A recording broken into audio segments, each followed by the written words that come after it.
जय श्री राम सभी मित्रों को। जय माता दी सभी माताओं बहनों को। आज हम आपको जन्म कुंडली में जो मंगल होने से मांगलिक पत्रिका हो जाती है। वर कुंडली के जो 1, 4, 7, 8 और 12 भाव में जो मंगल बैठता है तो कुंडली मंगली हो जाती है। तो मंगली को लेकर के वर कन्या के माता पिता को चिंता होती है और इसमें बहुत से ज़्यादा जो है ये भ्रम हो जाता है कि आखिर इसका निवारण कैसा हो। अब लोग बोलते भी हैं उसमें मंगली है, मंगली दोष है। मंगली दोष नहीं है, ये मंगलिक योग है।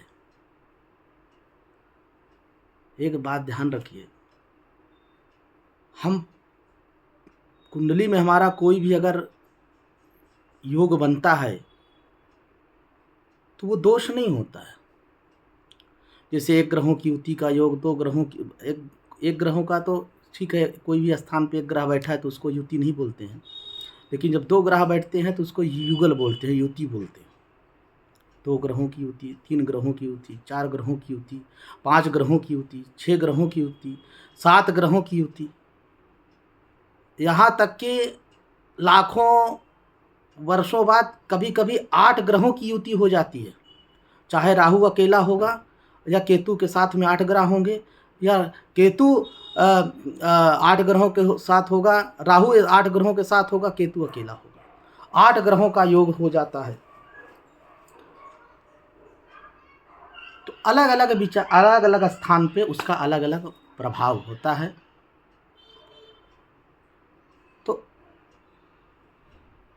इस कारण से मैं आपको बताने जा रहा हूँ कि देखिए, मैं एस्ट्रोलॉजिकर तो हूँ नहीं कि चलो किसी भी जो है पद से या किसी संस्था से या किसी अधिकारी की या किसी विशिष्टों के द्वारा मुझे एक पुरस्कृत हूँ, पुरस्कार मिला हो। हमसे बहुत बड़े बड़े विद्वान हैं। तो मैं एक सीधा आप इस चैनल के माध्यम से आप तक, आपके मन में कभी कभी होता है कि आप विशिष्ट विद्वान के पास नहीं पहुंच पाते हों, आप मंदिरों में बैठे हुए गुरु जी के पास या हमारे पास, हम भी मंदिर में रहते हैं, हनुमान जी के मंदिर में सेवा करते हैं। तो वहाँ पर आने के बाद लोगों के मन में कई बातें आती हैं। हम बहुत दिन सोच रहे थे कि चलें इस पे वीडियो बनाऊंगा, तो आज वो अवसर, वो समय आ गया भगवान की प्रेरणा से कि हम वो आपको वीडियो बनाने आपके समक्ष रख रहा हूँ। अब हम आपको दिखाते हैं कि आपको हमारे पास कितनी भी पुस्तकें हैं। इसमें आप देख लीजिए, ये जो है भारतीय फलित ज्योतिष संहिता है, भारतीय ज्योतिष जो है ये है, और ऐसे सभी है, और बहुत और कुछ जो है मंदिर में पुस्तकें रखी हुई हैं, यद्यपि मैं आपके सामने प्रस्तुत नहीं कर पा रहा हूँ। इसमें स्पष्ट रूप से लिखा है कि यह मंगलिक योग है, दोष नहीं।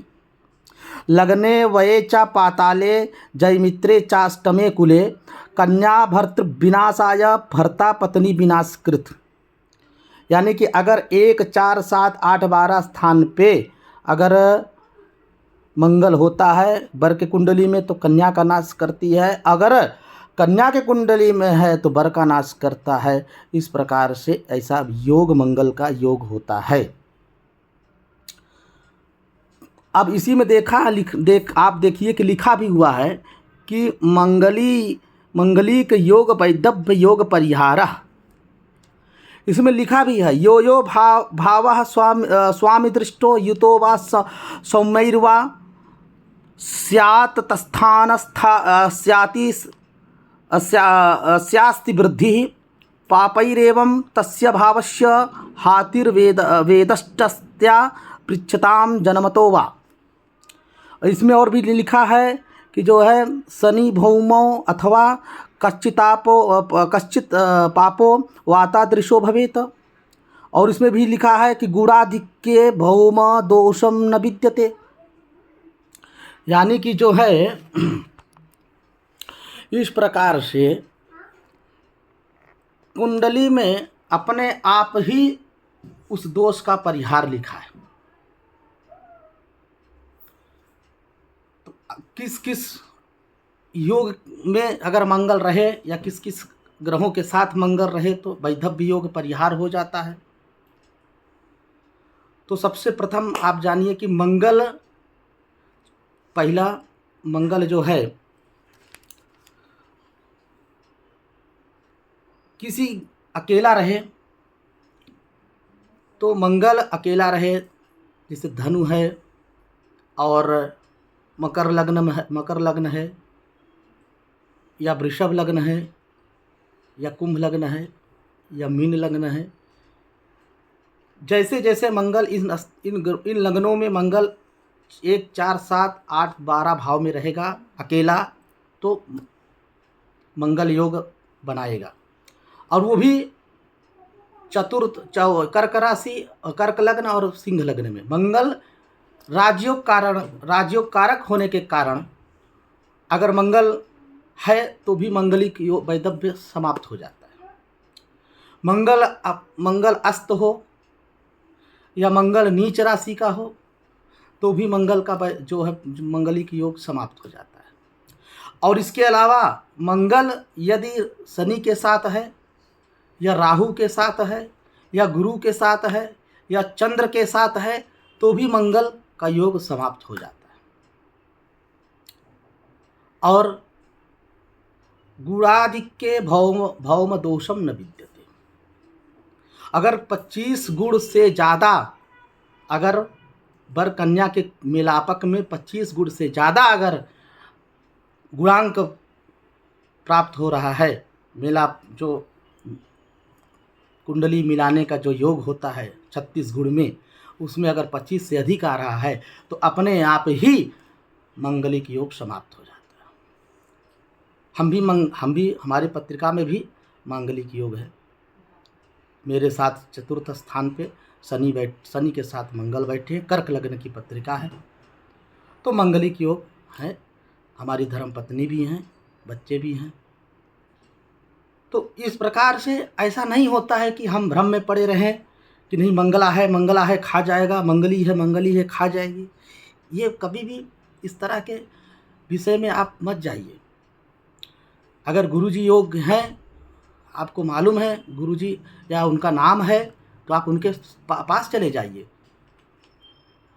मंगल जब तक अकेला रहेगा, मंगल किसी से दृष्टित नहीं हो रहा है, गुरु से, चंद्र से या राहु से या शनि से, तब तक मंगल अपना प्रभाव नहीं छोड़ेगा। और मंगल अगर नीच का है, कर्क लग्न में, कर्क राशि में मंगल बैठा है या मिथुन राशि में मंगल बैठा है या कन्या राशि में मंगल बैठा है तो भी मंगल अशुभ नहीं होगा, शुभ कारक होगा। इस प्रकार से आप कभी भी ऐसे विषयों में मत जाएं। कभी कभी ऐसा होता है कि अपने विचार के कारण ही कोई योग्य वर छूट जाता है, कोई योग्य कन्या छूट जाती है और हम, लेकिन हुई है जो राम रचि राखा। अभी इस प्रकार से विधान में जब तक भावी प्रबल नहीं होती है तब तक वो भी देखा जाता है, भावी प्रबल नहीं है तब तक विधान भी नहीं बनता है। परंतु कभी कभी अपने ज्ञान से, अपने विचार से वो भाग्य छूट जाता है, यानी बदल जाता है, उसको प्राप्त नहीं हो पाता। तो इस प्रकार से ऐसे जो है विचार, जब तक गुरुजी स्पष्ट रूप से स्पष्टीकरण ना करें कि हाँ भाई मंगलिक योग निवारण है, तब तक आप भ्रम में मत रहिए। और आप डरिए भी मत कि नहीं हमारी कन्या का विवाह नहीं होगा, हमारी वर का विवाह नहीं होगा। अगर आप प्रबल मांगलिक योग है तो कन्या उसी प्रकार से दोनों मांगलिक योग वाली पत्रिका का वर कन्या का चयन करें। अगर लड़का मंगली है, लड़की मंगली नहीं है, 25 गुण से अधिक है या किसी उसके लग्न में 1 4 7 8 12 स्थान पे कोई गुरु है, चंद्र है या राहु है या शनि बैठे हुए हैं, तो भी उसके द्वारा जो है काट हो जाता है, उसका वेद परिहार हो जाता है। यानी कि वर के कुंडली में मंगल योग का वेद हो जाएगा, परिहार हो जाएगा। इसलिए आपको यही आपसे अनुग्रह करता हूँ कि आप इस मंगलिक योग के कारण भयभीत ना हो, भ्रम में ना रहें।